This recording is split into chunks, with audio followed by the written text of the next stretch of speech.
ہے، معاشیت بھی ہے، اقتصادیت بھی ہے، بھائی چارگی بھی ہے اور دشمنی بھی ہے، عداوت بھی ہے، زوال بھی ہے، پستی بھی ہے، عروج بھی ہے، بادشاہت بھی ہے، کئی انگنت چیزیں اس واقعے میں ہمیں ملتے ہیں۔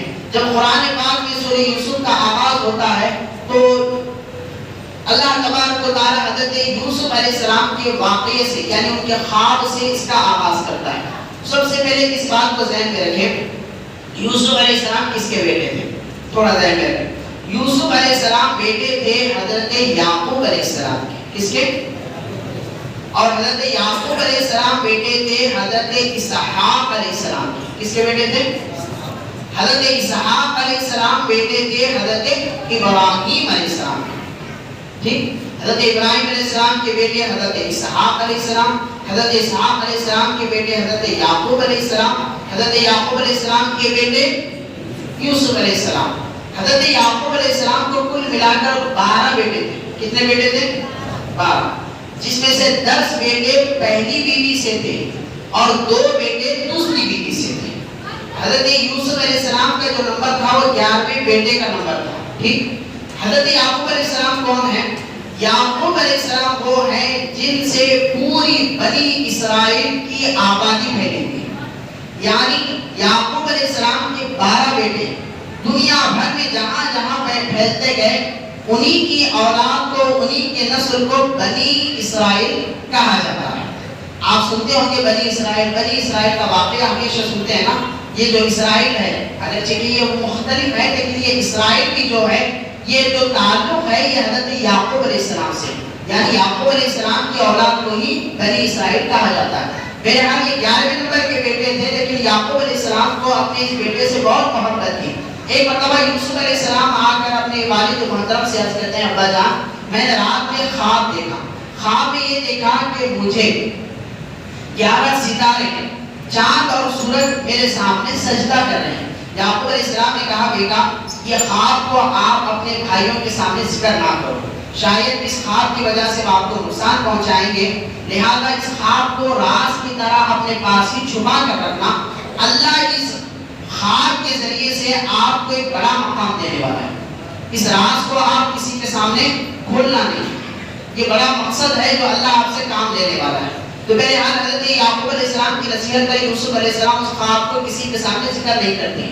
یعقوب علیہ السلام اتنے حسین و جمیل تھے، اللہ کے نبی صلی اللہ علیہ وسلم ارشاد فرماتے ہیں، دنیا میں خوبصورتی، حسن و جمال اگر 100% ہے تو اس کا 50% کا حصہ اللہ تعالیٰ نے یوسف علیہ السلام کو عطا فرمایا۔ اتنے حسین، اتنے جمیل، اتنی چاشنی، اتنی چسب اور اتنی جگمگاہٹ اللہ تبارک و تعالیٰ نے حضرت یوسف علیہ السلام کو دی تھی۔ اللہ کے نبی صلی اللہ علیہ وسلم خود جو کہ احسن ہیں، جو کہ حسن و جمال میں سب سے اعلیٰ مقام رکھتے ہیں، خود اللہ کے نبی حضرت یوسف علیہ السلام کی خوبصورتی کی تعریف فرماتے ہیں۔ فرماتے ہیں کہ معراج کی رات جب میں نے یوسف علیہ السلام کو دیکھا تو ان کا چہرہ مجھے ایسا نظر آ رہا تھا جیسے کہ 14ویں کا چاند نظر آتا ہے۔ تو بہرحال حضرت یوسف علیہ السلام کی یہ خوبصورتی تھی۔ تو اللہ تبارک و تعالیٰ کے پیارے نبی حضرت یوسف علیہ السلام بڑے حسن و جمال والے ہیں، لیکن یعقوب علیہ السلام نے کہا کہ آپ اس خواب کو ذکر نہ کیجیے۔ تو اس کے بعد ہوتا کیا ہے، لیکن ان کے بھائیوں کے دل میں ایک عداوت پیدا ہونے لگتی ہے۔ عداوت اس پیمانے میں کہ ہمارے والد محترم ہم سے محبت کم کرتے ہیں اور اپنے 11ویں بیٹے یوسف سے محبت زیادہ کرتے ہیں۔ یہ محبت کا اضافہ جو والد کا ہوتا ہے اپنے بیٹے کے ساتھ، اس کی وجہ سے دوسرے بھائیاں اپنا کانفیڈنس لوز کر جاتے ہیں، شاید ہی ہم سے محبت نہیں کرتے ہیں، آگے چل کر یہ دھن دولت مال یہ سب کچھ اپنے بیٹے کو دیتے ہیں تو ہم کو ملے گا کیا؟ ہم تو کنگال کے کنگال رہ جائیں گے۔ یہاں پر اس بات سے اندازہ لگایا جا سکتا ہے یوسف علیہ السلام سے یعقوب علیہ السلام کی جو محبت تھی، بیٹے ہونے کے اعتبار سے نہیں یا بیٹوں میں فرق کرنے کے اعتبار سے نہیں، چونکہ یعقوب علیہ السلام کی اولاد میں اللہ تبارک و تعالیٰ نبی کا مقام یوسف علیہ السلام کو دینے والا تھا، لہذا ان کی تربیت اور ان کے بڑے مقام کی وجہ سے حضرت یعقوب علیہ السلام ان سے محبت کرتے تھے، ورنہ بیٹوں کے اعتبار سے یعقوب علیہ السلام کی نظر میں 12 بیٹے ایک سمان تھے، کسی میں کوئی فرق نہیں تھا۔ یہاں پر والدین کو بھی سمجھنا چاہیے، ہم جو کرتے ہیں اپنی اولاد میں فرق کرتے ہیں، لڑکا لڑکی کے اعتبار سے بھی فرق کرتے ہیں. کوئی کما کر زیادہ پیسے لاتا ہے تو اس کو زیادہ عزت دیتے ہیں، اس کی بیوی کو زیادہ عزت دیتے ہیں، اس کی اولاد کو زیادہ محبت کرتے ہیں. کوئی بیٹا کماتا کم ہے، خرچ زیادہ نہیں کرتا ہے، یا اس کی بیوی زیادہ لڑائی جھگڑے کرتے ہیں تو ہم اس کو کیا کرتے ہیں؟ علیحدہ کر دیتے ہیں. یاد رکھیں یہ باپ کا انصاف نہیں ہے. باپ کی نظر میں بیٹا کمانے والا ہو یا کمانے والا نہ ہو ایک سمان ہونا چاہیے. اس کی بیوی سے کوئی گھر میں لڑائی جھگڑا ہوتا ہو یا نہ ہوتا ہو لیکن عزت کے اعتبار سے ایک سمان ہونا چاہیے. جب باپ اپنی نظر میں اولاد کو اوپر نیچے کرے گا تو یاد رکھیے باپ کی سب سے بڑی ناانصافی بن جائے گی اور لڑائی جھگڑے کا سب سے بڑا فتنہ فساد وہاں سے شروع ہو جائے گا.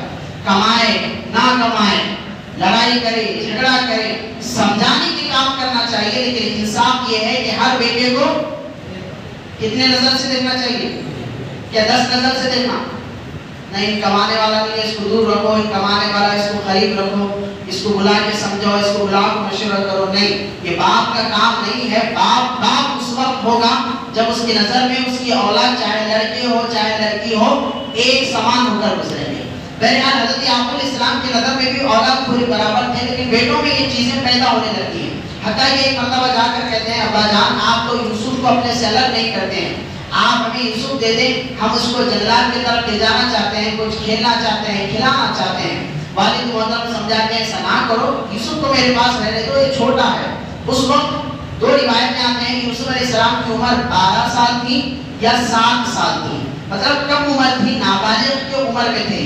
تو میرے ہاتھ بیٹے بڑے اصرار کرتے ہیں تو یوسف علیہ السلام کو چھوڑ دیتے ہیں یعقوب علیہ السلام. لیکن جب چھوڑتے ہیں تو ان کے گلے میں تعویذ بنا کر ایک قمیص کو لٹکا دیتے ہیں تاکہ یہ قمیص ان کی حفاظت کر سکے. وہ قمیص کس کی تھی؟ وہ قمیص جو تعویذ کے طور پر پہنایا گیا تھا وہ حضرت ابراہیم علیہ السلام کی قمیص تھی. جب حضرت ابراہیم علیہ السلام کو آگ میں ڈالا گیا تھا تو ان کے کپڑے نکالے گئے تھے اور کپڑے نکال کر ان کو آگ میں ڈالا گیا تھا. تو اس وقت جبرائیل علیہ السلام جنت سے جو لباس پہنانے کے لیے ابراہیم علیہ السلام کو لائے تھے وہی قمیص کو یعقوب علیہ السلام یوسف علیہ السلام کے گلے میں تعویذ بنا کر دیتے ہیں. یہ میرے دادا کی قمیص ہے جو کہ جنت سے لائی گئی تھی، میں تمہیں حفاظت کے لیے تمہیں دیتا ہوں. کس لیے دیا؟ تاکہ یہ قمیص کی برکت سے اللہ تمہارے جان کی حفاظت فرمائے. تو پتہ یہ چلا کہ تعویذ، اب یہ بھی مسئلہ ذہن میں رکھیں، تعویذ کا پہننا جائز ہے. تعویذ کا پہننا بھائی سب سن لیجیے نا، یہاں پہ زور سے بولو بھائی. تعویذ کا پہننا میرے کو ڈاؤٹ ہو رہا ہے سر، خاموش بیٹھے تو پریشان ہونا پڑ رہا ہے. جائز ہے لیکن ذہن میں رکھیں جو بھی آپ تعویذ پہنے، تعویذ میں کوئی شرکی الفاظ نہ ہو، قرآن کی آیتیں ہوں یا قرآن کے نمبرات اس میں لکھے ہوں. اور ایک عقیدہ ذہن میں رکھیں، تعویذ جب آپ پہنتے ہیں کسی عالم دین کے دین کی ہونی چاہیے. آئی بات سمجھ؟ یا کسی اللہ والی شخصیت دی ہوگی جو بھی اللہ پاک جس کو تعویذ پہنا، عالم دین ہو، دیندار ہو یا کوئی ولی ہو، ولی صفت والا ہو، ان کی دیوی پہننا ایک بات. دوسری اہم بات، جو آپ تعویذ پہنے آپ کا ایمان اس بات پہ نہیں ہونا چاہیے کہ جو میں نے تعویذ پہنی ہے یہ تعویذ ہی میرا اچھا یا برا کرنے والی ہے، بلکہ اچھا یا برا کرنے والی ذات کون ہے؟ اللہ کی ہے. یہ تعویذ اس چیز کا ذریعہ بن سکتی ہے اگر اس میں قرآنی آیات وغیرہ لکھی ہوئی ہیں تو. اس کے علاوہ شرکی الفاظ ہیں تو اسی تعویذ کو نکال کر پھینک دینا چاہیے. بہرحال تعویذ کے طور پر قمیص پہنائی جاتی ہے. جب لے کے نکل جاتے ہیں بھائی تو پہلے خوشی خوشی لے کر چل پڑتے ہیں لیکن جو ہی جنگل میں چلے جاتے ہیں، جنگل میں چلے جانے کے بعد کیا ہوتا ہے؟ یوسف علیہ السلام کو کھاندے سے نکال کر پھینک دیتے ہیں. ہر بھائی اپنے حساب سے انہیں مارنے لگتا ہے، غصہ کرنے لگتا ہے، کہتا ہے ہماری نظروں سے دور ہو جاؤ. حتیٰ کہ بڑا بیٹا جو تھا اس کا نام تھا یہودا.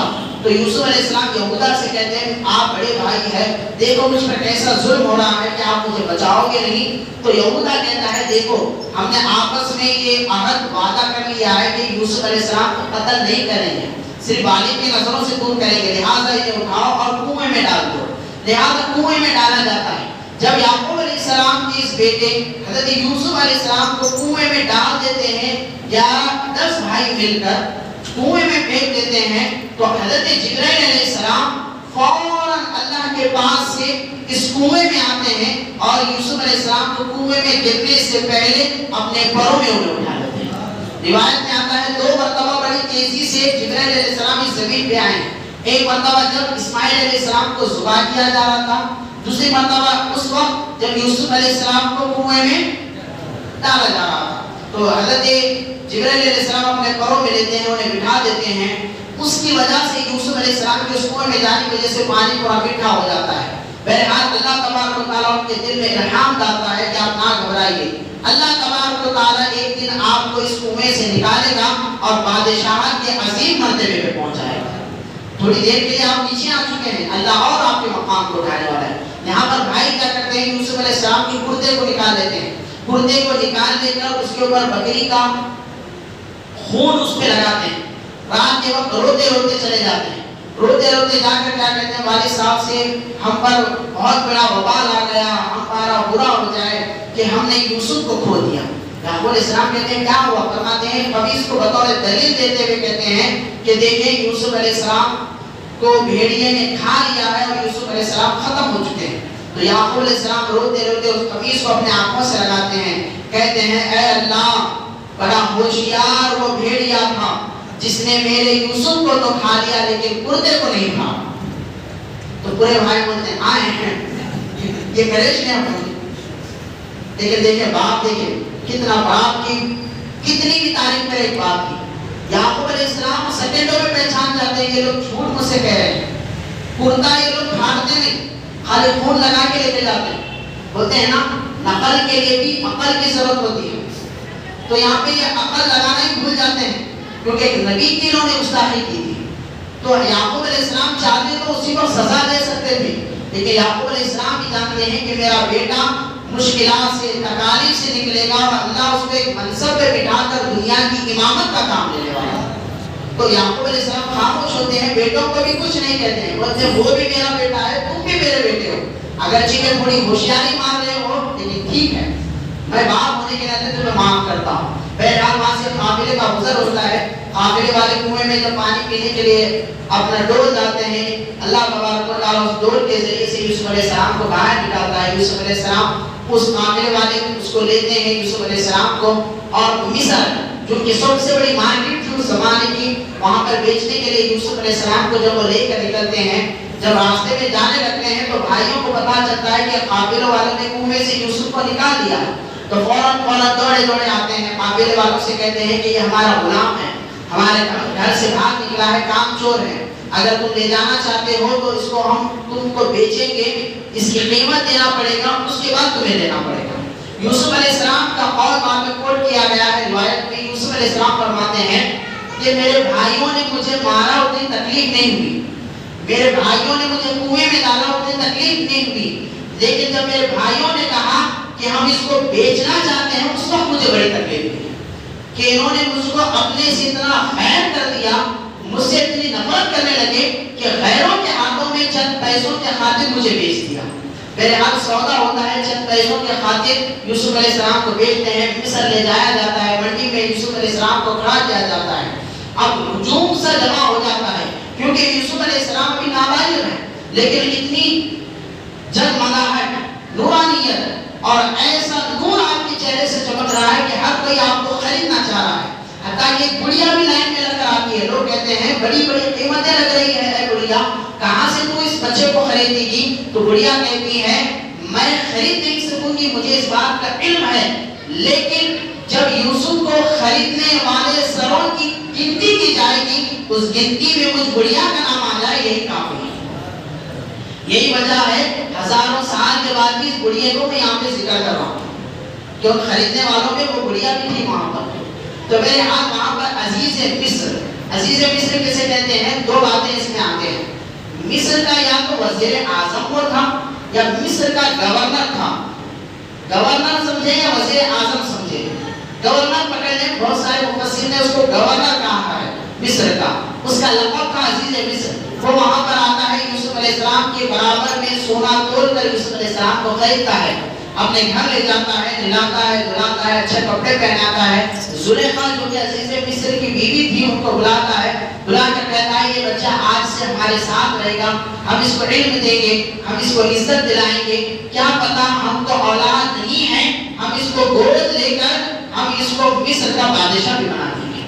تو بہرحال اس کے بعد وہاں پر حضرت یوسف علیہ السلام کی پرورش ہوتی ہے، لیکن یوسف علیہ السلام جیسے جیسے بڑے ہوتے جاتے ہیں اللہ ان کے حسن جمال کو بھی ویسا نکھارتا جاتا ہے۔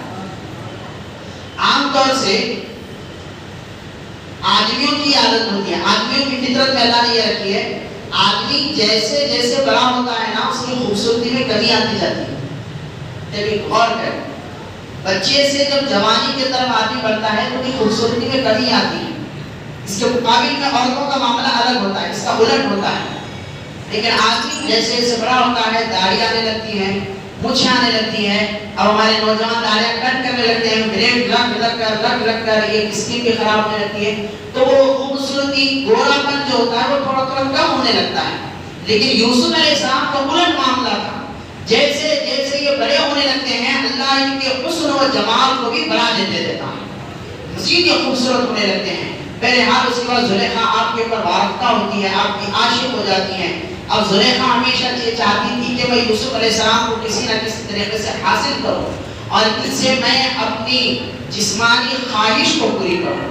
بہرحال اس جسمانی خواہش کو پوری کرنے کا پوری طریقے سے زلیخا ایک دن بندوبست بھی کرتی ہے، یوسف علیہ السلام کو اپنے حجرے میں بلاتی ہے، پورے کمروں کو بند کرتی ہے، پورے درباریوں کو باہر بھیجتی ہے تاکہ یوسف علیہ السلام سے میں فائدہ اٹھاؤں، لیکن اللہ کو جو مرضی تھی انشاءاللہ اس کو ہم کل سماعت کریں۔